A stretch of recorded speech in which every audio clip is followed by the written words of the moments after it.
Triple E energy and environmental engineering, इसके ऊपर मैंने एक वीडियो बनाई थी जिसमें बहुत सारे लोग ने कमेंट किया था कि समझ में नहीं आ रहा है, आंसर्स कहाँ से खोजना है एंड ऑल। लिटरली तुम लोग ट्रिपल ई के लिए इतना टेंशन क्यों ले रहे हो यार? Triple E is the most easiest subject मेरे को लगता है, क्योंकि पूरा थ्योरी है इसमें, कुछ इसमें न्यूमेरिकल नहीं है, कुछ इसमें कॉन्सेप्चुअल नहीं है, कुछ इसमें बहुत लॉजिकल नहीं है, बहुत सारा थ्योरी है, बस थोड़ा बहुत समझना है। एंड लिटरली इस वीडियो को देखने के बाद अगर तुम्हारे अंदर एक भी डाउट रह गया तो फिर तुम वीडियो को डिसलाइक करके जाना, ठीक है? क्योंकि इस वीडियो में लिटरली यूनिट 1 से लेके यूनिट 5 तक सारे आंसर्स समझा दूंगा, ठीक है? अगर तुमने कुछ भी नहीं पढ़ा, लिटरली तुमने ट्रिपल ई के अंदर तुमने कुछ भी नहीं पढ़ा, तुमको कुछ नहीं आता ट्रिपल ई के अंदर, तो भी इस वीडियो को देखने के बाद तुम्हारे सारे डाउट्स, सारे कन्फ्यूज़न सब कुछ क्लियर हो जाएगा एंड तुम्हारा ट्रिपल ई का पेपर आराम से निकल जाएगा, ठीक है? तो इसलिए वीडियो को बिल्कुल भी स्किप मत करना, इसमें मैं सारे आंसर्स दिखा दूंगा। इवन मैं तुमको आंसर्स दे दूंगा कि तुमको बस यहाँ से स्क्रीनशॉट लेना है एंड इसको जाकर उठा के कॉपी में छाप देना है। एग्जाम में तुमको पूरे मार्क्स मिल जाएंगे, इसीलिए वीडियो को बिल्कुल भी स्किप मत करना। सो हेलो नमस्ते, अस्सलाम वालेकुम, मैं हूँ Farooq, final year student of CSE. And चलिए शुरू करते हैं विदाउट वेस्टिंग एनी टाइम। सबसे पहले बात करते हैं unit 1 introduction of energy science. Energy science होता क्या है उसका इंट्रोडक्शन है ये, जिसमें सबसे पहला क्वेश्चन है व्हाट इज़ एनर्जी। एनर्जी होता क्या है, ठीक है? इसका डेफिनेशन देखो। Energy means the power to do work. Energy helps everything to work, without energy life and machines can not work, ठीक है? नीचे देखो एक डेफिनेशन लिखा हुआ है, like main points about energy, जो तुमको एग्जाम्स में लिखने हैं, ठीक है? ये जो नीचे लिखा हुआ है ये तुमको पूरा रट लेना है, एग्जाम में लिखना है, और इसको रटना क्या है मैं तुमको समझा दे रहा हूँ, ठीक है? एनर्जी मतलब होता क्या है? एनर्जी मतलब बेसिकली हम कोई भी काम करते हैं, मैं वीडियो बना रहा हूँ, ठीक है, मैं तुमसे बातें कर रहा हूँ, तो मेरे अंदर कुछ भी एनर्जी यूज़ हो रहा है ना। अगर मेरे अंदर एनर्जी नहीं होता, मैंने नाश्ता नहीं किया होता, तो डेफिनेटली वैसे मैंने नाश्ता नहीं किया है, अभी 12 बज चुके हैं, कर लूँगा। तो लाइक अगर मेरे अंदर बिल्कुल भी एनर्जी नहीं होता तो मैं बोल नहीं पाता सामने तुम लोगों से, एंड एनर्जी यूज़ ही नहीं होता। तो basically energy is the source जिसकी वजह से हम कोई भी काम करते हैं, घूमते हैं, फिरते हैं, दौड़ते हैं, बोलते हैं, खेलते हैं, कूदते हैं। बिना किसी एनर्जी के हम कुछ नहीं कर सकते, ठीक है? वैसे ही मशीन्स में अगर एनर्जी ना सप्लाई की जाए, अगर करंट सप्लाई नहीं होगा तो मशीन्स काम ही नहीं करेंगी, मशीन्स बंद हो जाएंगी बिना चार्जिंग के, बिना बैटरी के। तो यही एनर्जी कहलाता है, समझ रहे हो ना?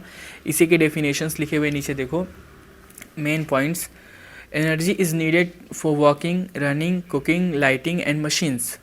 Energy is found in many forms. Heat जो होता है गर्मी, उसमें भी एनर्जी होती है। लाइट में भी एनर्जी होती है। साउंड, आवाज़ में भी एनर्जी होती है। इवन इलेक्ट्रिसिटी एंड मोशन, इसके बहुत सारे डेफिनेशन देख लेना। एंड ये सब बस छोटे छोटे बहुत ईजीएस्ट पॉइंट है, इसको मैंने इतना ईजी रखा है कि अगर कोई इंसान एकदम ही मतलब बिल्कुल नहीं पढ़ा है, एकदम ही उसके 12th ख़राब है, 11th ख़राब है, 10th भी ख़राब है, अगर उसके अगर सब में सेकंड डिवीज़न भी आए होंगे ना, फिर भी उसको समझ में आ जाएगा। मैंने इसको इस हिसाब से रखा है, ठीक है? तो इसको बस पूरा पढ़ लेना है स्क्रीनशॉट लेके। उसके बाद क्वेश्चन 2 की बात करें। क्वेश्चन 2 है explain fossil energy. Fossil energy क्या होता है समझो। Fossil energy comes from fossil fuels. Fossil fuels के थ्रू फॉसिल एनर्जी आता है। फॉसिल फ्यूल्स क्या होते हैं? Fossil fuels are made from dead plants and animals. जो प्लांट्स डेड हो जाते हैं, जो प्लांट्स मर जाते हैं, ख़राब हो जाते हैं, जो एनिमल्स की डेथ हो जाती है, उनसे उनको जो डिस्कम्पोज करने के बाद उनको नेचर ऑटोमेटिकली डिकम्पोज करता है, उनकी बॉडी को, उनकी हड्डियों को पूरा डिकम्पोज करता है नेचर।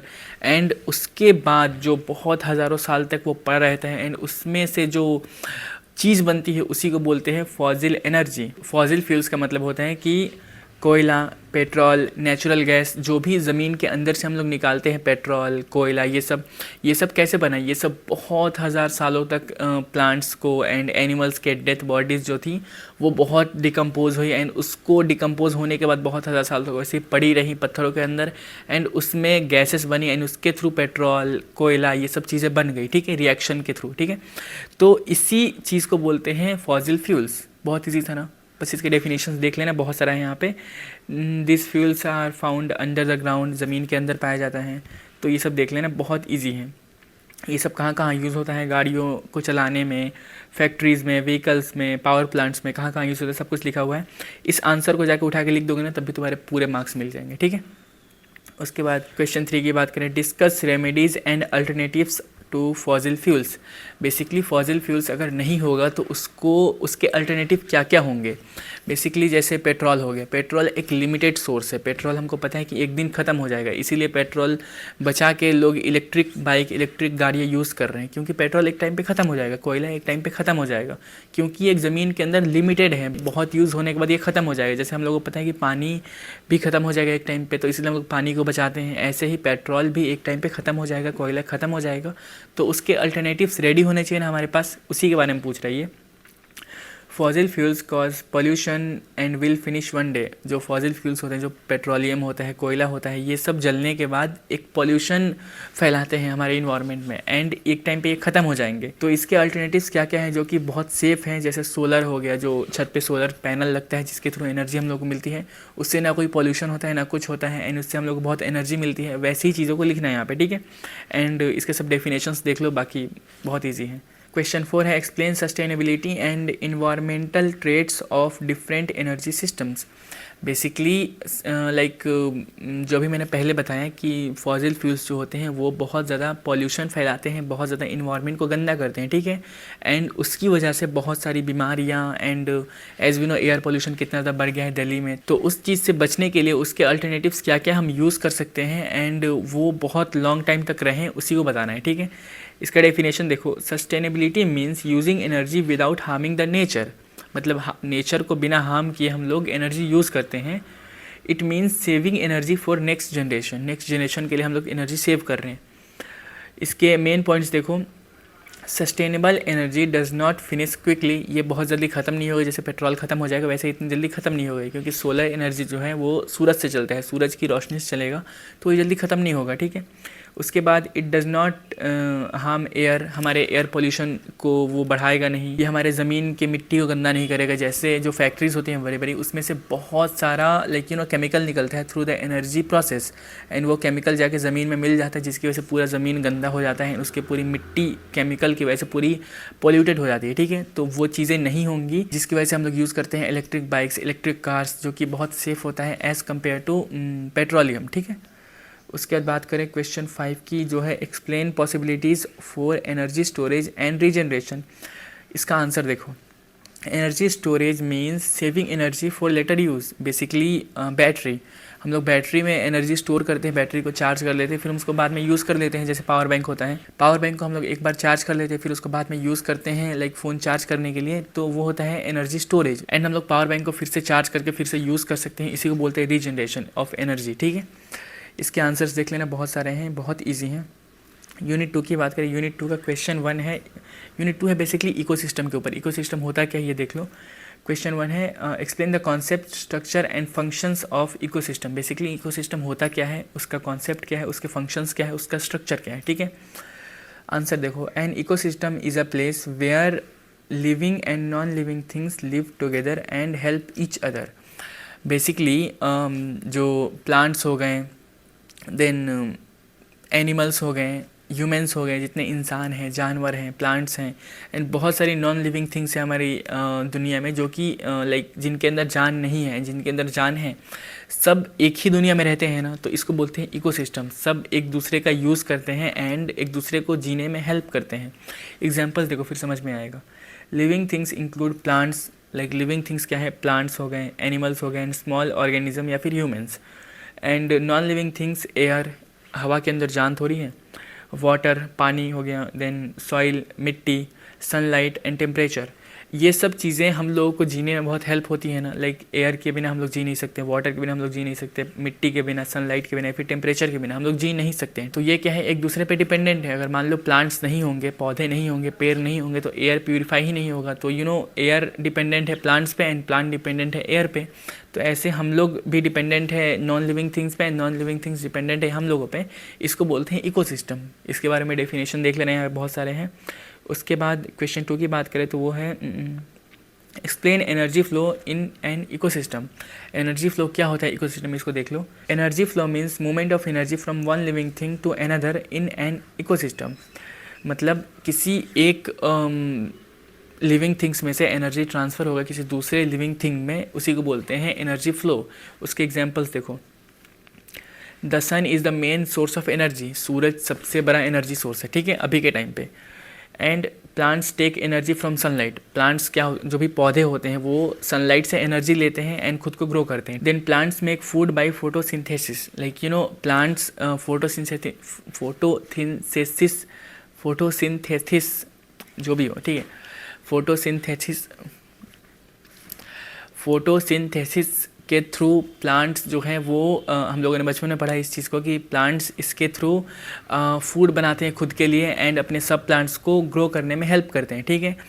एंड एनिमल्स क्या करते हैं, जो लाइक यू नो अगर जो वेजिटेरियन एनिमल्स हैं, बकरियां हो गई, देन और भी बहुत सारे एनिमल्स हैं जो कि वेजिटेबल्स पे डिपेंडेंट रहते हैं, जो कि वेजिटेबल्स एंड प्लांट्स ही खाते हैं, ठीक है।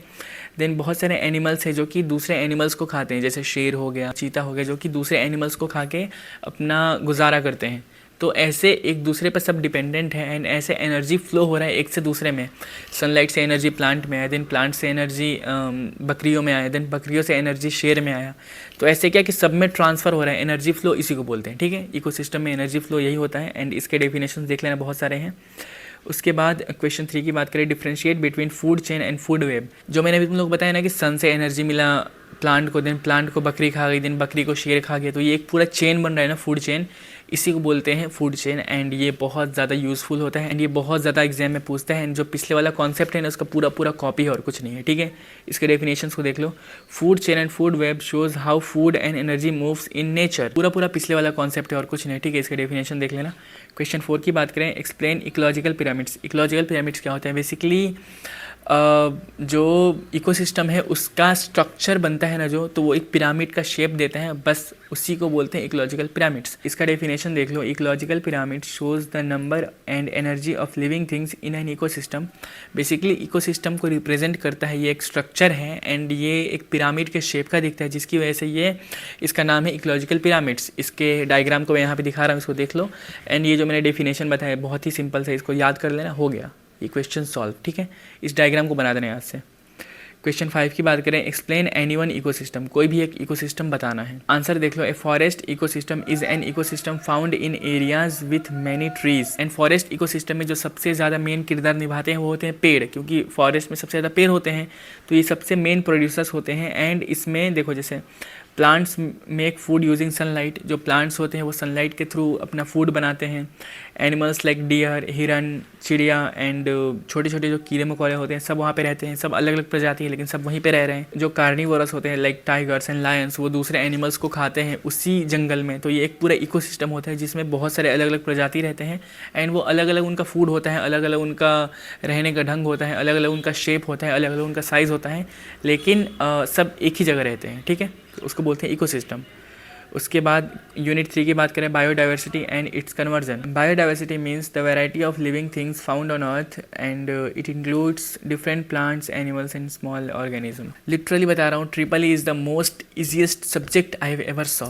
मतलब इतना ज़्यादा सिमिलर टॉपिक्स है सारे। अभी जो मैंने तुम लोगों को बताया ना कि अलग अलग प्रजाति एक ही जगह पे रहते हैं, उसको बोलते हैं इकोसिस्टम, एंड उसी का फुल कॉपी वर्जन है बायोडाइवर्सिटी। थोड़ा बहुत कॉन्सेप्ट अलग होगा लेकिन जो इसका मेन कोर कॉन्सेप्ट है वो यही है कि बहुत सारे अलग अलग प्रजाति एक ही अर्थ पे रहते हैं, उसको बोलते हैं बायोडाइवर्सिटी। बस समझ रहे हो कितना इजी सब्जेक्ट है। उसके आंसर्स मैं तुमको दिखा दे रहा हूँ, तुम खुद पढ़ोगे तुमको समझ में आएगा। Biodiversity includes plants, animals, birds, insects and microbes. It is found in forest, rivers, oceans and deserts. Basically हम लोगों ने जो बात की थी वो था फॉरेस्ट इकोसिस्टम की, फॉरेस्ट के अंदर कितनी प्रजाति होती है, सब एक ही जगह रहते हैं। एंड हम लोग बात कर रहे हैं अभी बायोडाइवर्सिटी के ऊपर, जो कि पूरी दुनिया को इंक्लूड कर रहा है कि पूरी दुनिया में लाइक ओशियंस हैं, समुद्र हैं, देन रिवर्स हैं, देन फॉरेस्ट है, देन ज़मीन, कहीं पे रेगिस्तान है, लेकिन सब में अलग अलग प्रजाति हैं एंड सब एक ही दुनिया में रह रहे हैं। उसको बोलते हैं बायोडाइवर्सिटी, कि अलग अलग प्रजाति, कोई समुद्री जीव है, कोई रेगिस्तान में रहने वाले हैं, कोई बहुत घने जंगलों में रहने वाले हैं, लेकिन सब एक ही अर्थ पे रह रहे हैं, उसको बोलते हैं बायोडाइवर्सिटी, ठीक है। जिसके आंसर्स देख लेना यहाँ पे हैं। इसके दूसरे क्वेश्चन की बात करें, explain the value of biodiversity, कि इसकी वैल्यू क्या है हमारे वर्ल्ड में। Biodiversity is very valuable for nature and humans. It provides food, fruits, vegetables. Basically जो प्लांट्स होते हैं, प्लांट से हम लोग को क्या मिलता है, मेडिसिन मिलते हैं, प्लांट से बहुत सारे मेडिसिन बनते हैं। देन बहुत सारे पेड़ से हम लोग को फूड मिलते हैं, फल मिलते हैं। देन प्लांट से हम लोग को वेजिटेबल्स मिलते हैं। तो इसमें अलग अलग अगर जीव नहीं होते हैं, अगर प्लांट्स नहीं होते हैं, तो हम लोगों को खाने में बहुत दिक्कत होती है। हम लोग हो सकता है किसी दूसरे चीज़ पे डिपेंडेंट रहते हैं। हम लोग लाइक बहुत सारे लोग नॉन वेज है, बहुत सारे लोग वेज है, ठीक है। तो बहुत सारे लोग वीगन भी है। तो सबके लिए अलग अलग फूड है ना, कि हाँ अगर जो लोग वेज हैं उनके लिए बहुत सारी ये वेराइटी हैं, जो लोग नॉन वेज है उनके लिए बहुत सारी ये वेराइटी हैं, जो लोग वीगन है उनके लिए बहुत सारी ये वेराइटी है। तो ये सब कैसे पॉसिबल है, क्योंकि बायोडाइवर्सिटी है। इसीलिए ये पूछ रहे हैं कि इसकी वैल्यू क्या है, तो वैल्यू लिख देना है। उसके बाद क्वेश्चन 3 की बात करें, why is India called a mega diversity nation. India एक बहुत बड़ा मेगा डाइवर्सिटी नेशन क्यों कहलाता है, ठीक है। India is called mega diversity nation because it has many types of plants and animals. India में बहुत अलग अलग तरीके के प्लांट्स होते हैं, बहुत अलग अलग तरीके के एनिमल्स होते हैं। दैट्स वाई इंडिया एक मेगा डाइवर्सिटी नेशन कहलाता है। एंड लैंग्वेज डाइवर्सिटी बहुत ज़्यादा है इंडिया में। अगर इसको एक इंक्लूड करें, ऑब्वियसली ट्रिपल ई जो है वो पूरा एनर्जी एंड इन्वायरमेंटल के ऊपर डिपेंडेंट है, लेकिन इंडिया को ऐसे भी बहुत ज़्यादा जाना जाता है क्योंकि यहाँ पे बहुत ज़्यादा डाइवर्सिटी है, बहुत ज़्यादा कल्चरल डाइवर्सिटी है, बहुत अलग अलग कल्चर के लोग रहते हैं, बहुत अलग अलग लैंग्वेज के लोग रहते हैं। तो ये एक दूसरा टॉपिक हो जाएगा बाय द वे। तो फिलहाल इसको समझो कि नेचर के थ्रू, नेचर के पर्सपेक्टिव से इंडिया में बहुत अलग अलग टाइप के प्लांट्स हैं, बहुत अलग अलग टाइप के एनिमल्स हैं। That's why India is called mega diversity nation. इसके डेफिनेशन देख लेने में बहुत सारे हैं। India has different climate, obviously India के अंदर डिफरेंट क्लाइमेट रहता है। Then India has forest, deserts, mountain, rivers, seas, many rare plants and animals live in India. Question 4 की बात करें, discuss major threats to biodiversity. Basically biodiversity को continue रखने में जो सबसे बड़ी प्रॉब्लम्स आती हैं, जो सबसे बड़ी अड़चन है, वो कहाँ आती है, उसको एक्सप्लेन करना है, ठीक है। आंसर है biodiversity is facing many threats due to human activities. इंसानों के थ्रू जो बहुत सारी एक्टिविटीज़ होती हैं जिसकी वजह से इकोसिस्टम को एंड बायोडाइवर्सिटी को बहुत ज़्यादा नुकसान होता है, बहुत ज़्यादा हार्म होता है। फॉर एग्जांपल अरावली हिल्स, अभी हम लोगों ने बहुत ज़्यादा सुना इसके बारे में कि अरावली हिल्स में पेड़ काटे जा रहे हैं जिसकी वजह से बहुत ज़्यादा नेचर को इफ़ेक्ट पड़ेगा। जो सबसे बड़ा एब्सोल्यूट करेक्ट एग्जांपल है इसके लिए वही है अरावली हिल्स, जो वहाँ पे हो रहा है वो इसी का एग्जांपल है, ठीक है। इसकी डेफिनेशन देख लेना कि बायोडाइवर्सिटी को कंटिन्यू करने में क्या क्या प्रॉब्लम्स आ रही है इंसानों के द्वारा, वो बता रहा है बस। आई एम सॉरी, जो कैमरा था उसमें स्टोरेज फुल हो गई एंड मैंने ध्यान ही नहीं दिया था। तो अभी मैं अगर उसको डिलीट करने जाऊँगा पुरानी फ़ोटोज़ एंड वीडियोज़ तो बहुत टाइम लग जाएगा, तो मैं यहीं पे शूट कर ले रहा हूँ, ठीक है। जो in situ and ex situ conversion था, इसका मेन मोटिव ये है कि जो भी प्रॉब्लम्स एंड रिपरकशंस क्रिएट हो रही हैं इन्वायरमेंट को हार्म करने के लिए, उसको प्रोटेक्ट करने के लिए क्या क्या इंसान कर रहे हैं उसी के बारे में बताना बस, ठीक है। उसके बाद यूनिट 4 की बात करें, इन्वायरमेंटल पॉल्यूशन। बेसिकली पॉल्यूशन क्या होता है इन्वायरमेंट के अंदर एंड कितने टाइप्स के होते हैं इसी के बारे में बताना है। सबसे पहला है एयर पोल्यूशन। एयर पोल्यूशन क्या होता है? Air pollution happens when dirty gases and smoke mix with air. जो धुआं होता है, जो गंदी गैसेस होती हैं फैक्ट्री से निकलती हैं, देन डर्ट होता है, जो धूल मिट्टी होती है, सब जब एयर में मिक्स होता है तो ऑब्वियसली एयर पोल्यूशन होता है। एंड दिल्ली में बहुत ज़्यादा देखने को मिल रहा है अभी हम लोग को ये सब। तो इसके एग्जांपल्स में दिल्ली का आप एग्जांपल दे सकते हो, एंड जो मेट्रो सिटीज़ है वहाँ पे बहुत ज़्यादा एयर पोल्यूशन हो रहा है तो उसका एग्जांपल दे सकते हो आप। इसके मेन पॉइंट्स यहाँ पे देख लेना, बहुत ही इजी सा पॉइंट है तो उसको क्या एक्सप्लेन करूँ मैं। उसका वाटर पोल्यूशन, बेसिकली वाटर के अंदर कैसे पोल्यूशन होता है। Water pollution happens when dirty things mix with water. Obviously बहुत सारे लोग जो कचरा है वो पानी में ही फेंक देते हैं जाकर, जिसकी वजह से पानी बहुत गंदा हो जाता है। बहुत सारी फैक्ट्रीज से जो बहुत वेस्ट मटेरियल निकलता है वो पूरा जाकर सीधा पानी में मिलता है, जिसकी वजह से वाटर पोल्यूशन बहुत ज़्यादा बढ़ जाता है। एंड इसी के बारे में लिखना है यहाँ पे। उसके बाद क्वेश्चन 3 की बात करें, explain solid waste management. Basically जो इसका मैं बहुत एक सिंपल सा एग्जांपल लेता हूँ, ठीक है। जब भी अगर तुम लाइक किसी भी सिटी में रहते हो तुमको पता होगा कि जो कचरे वाली गाड़ी आती है उसमें वो लोग गीला कचरा और सूखा कचरा अलग अलग सेपरेट करते हैं, ठीक है। आप भले ही उसको मिक्स करके दे दो लेकिन वो लोग सेपरेट कर लेते हैं बाद में। क्यों?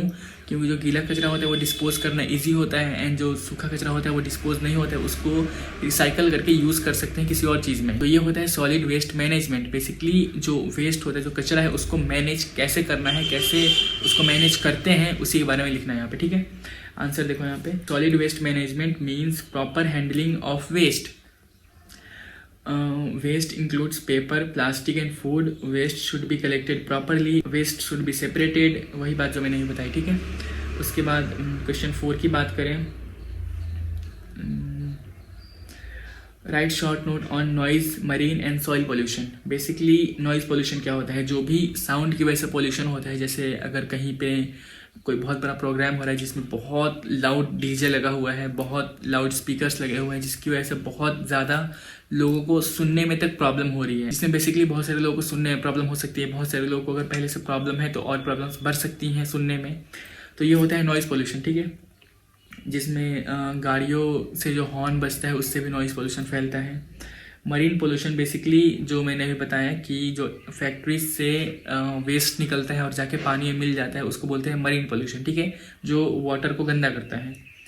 एंड सॉइल पोल्यूशन बेसिकली जो फैक्ट्रीज से केमिकल्स रिलीज होते हैं वो जाके मिट्टी में मिलते हैं, उसको बोलते हैं सॉइल पोल्यूशन, जो कि मिट्टी को गंदा करते हैं।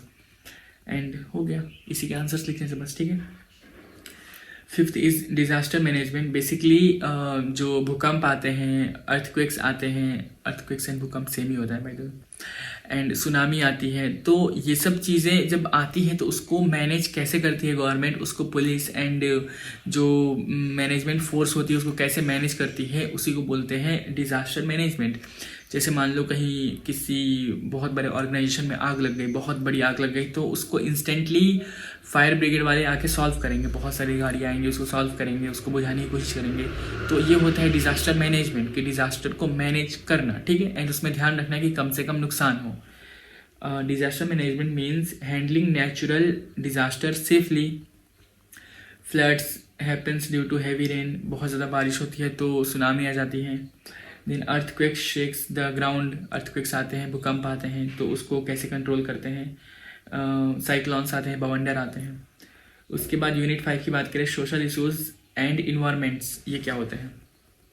पहला question, sustainable and unsustainable development. Sustainable development means using resources carefully. Basically जो मैंने पेट्रोलियम वाला एग्जांपल दिया कि हम लोग पेट्रोल को कम यूज़ करते हैं कि या फिर पानी को बचाते हैं कि जो नेक्स्ट जनरेशन है उसको ही पानी मिले, उसको ही पानी साफ़ मिले, उसको ही पेट्रोल मिले, क्योंकि ये सब लिमिटेड चीज़ें हैं, ये सब सस्टेनेबल मतलब ये बहुत लिमिटेड है, ये एक टाइम पे ख़त्म हो जाएंगे, हम लोगों को पता है, इसलिए इसको सेव करेंगे कि नेक्स्ट जनरेशन को बहुत हेल्प होगा, उसी को बोलते हैं सस्टेनेबल डेवलपमेंट, ठीक है।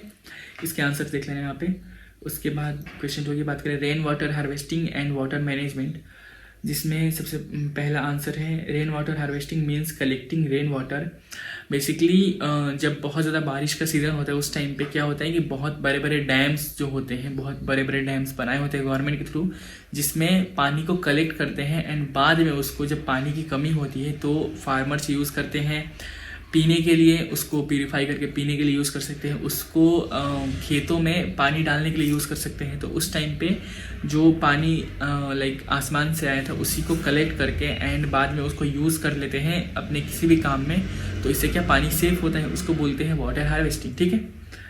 उसके बाद third question, resettlement and rehabilitation. Resettlement means moving people to new place. जब लाइक फ्लड्स आते हैं, सुनामी आती हैं, या फिर गवर्नमेंट्स के थ्रू होता है कि ये ओल्ड होम्स को हटा के यहाँ पे झुग्गी झोपड़ी हटा के यहाँ पे कोई नई बिल्डिंग बनेगी या फिर कुछ भी नया प्रोजेक्ट बनेगा, जो भी लाइक जहाँ से भी लोगों को हटना पड़ता है, अपने घर को, अपने निवास को छोड़ के दूसरी जगह शिफ्ट करना पड़ता है due to any tragedy, due to any disaster, due to any floods, या फिर सुनामी आने की वजह से, या फिर बाढ़ आने की वजह से, या फिर गवर्नमेंट के किसी प्रोजेक्ट की वजह से, तो उसको बोलते हैं रीसेटलमेंट, कि रीसेटल करना अपने पुरानी जगह से नई जगह पे, ठीक है।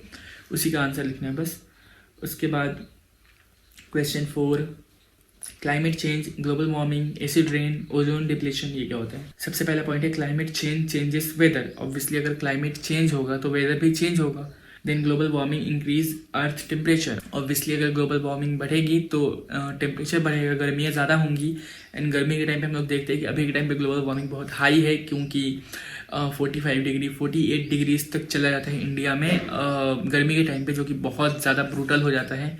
अभी तो सर्दियाँ चल रही है तो हम लोगों को लग रहा है कि ठीक है, उतना पता नहीं चला, लेकिन गर्मी के टाइम पे बहुत ज़्यादा ही ग्लोबल वार्मिंग बढ़ जाती है, जो कि इनकी वजह से ही होता है, पॉल्यूशन की वजह से ही होता है।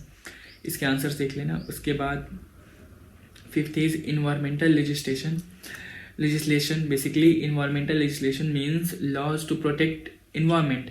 बेसिकली इन्वायरमेंट को प्रोटेक्ट करने के लिए कितनी लॉज बनाए गए हैं, कितने एक्ट्स बनाए गए हैं कि हाँ इस एक्ट के थ्रू इन्वायरमेंट को प्रोटेक्ट करना है।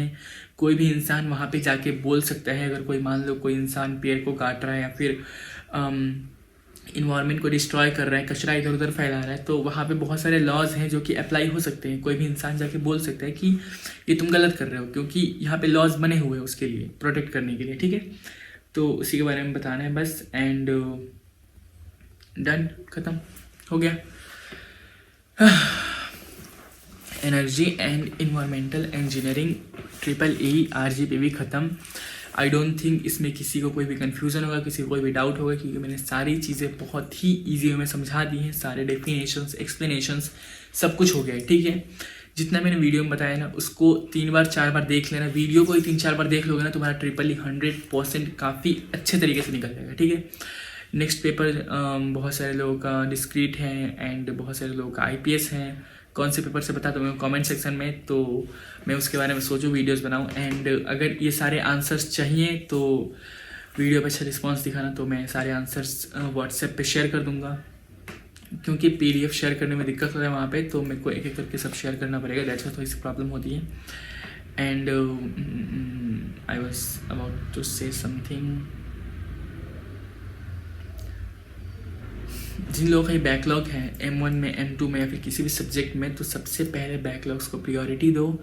ये जो सब्जेक्ट्स हैं मेन सब्जेक्ट्स हैं उनको थोड़ा बहुत कम प्रायोरिटी दोगे तो चल जाएगा, क्योंकि जो टेक्निकल कम्युनिकेशन हो गया AIML वालों के लिए एंड आप लोगों के लिए EEE हो गए, काफ़ी इजी सब्जेक्ट्स हैं, इन पे थोड़ा कम भी ध्यान दोगे ना। लाइक मेरी जो ये वीडियो है, ऐसे वीडियो को 2-3 बार देख लोगे बस, तो तुम्हारे ये सब्जेक्ट्स क्लियर हो जाएंगे। लेकिन जो मैथमेटिक्स 2 है, M1 है, जिसमें बैक है तुम लोगों के, तो उसको सबसे पहला प्रायोरिटी रख के क्लियर कर लो, उसके बाद कुछ और करो, ठीक है। तो मिलते हैं किसी अच्छी इन्फॉर्मेटिव वीडियो में। तब तक अगर कोई भी डाउट एंड कन्फ्यूजन हो तो डायरेक्टली मुझे इंस्टा पे DM कर देना। And bye.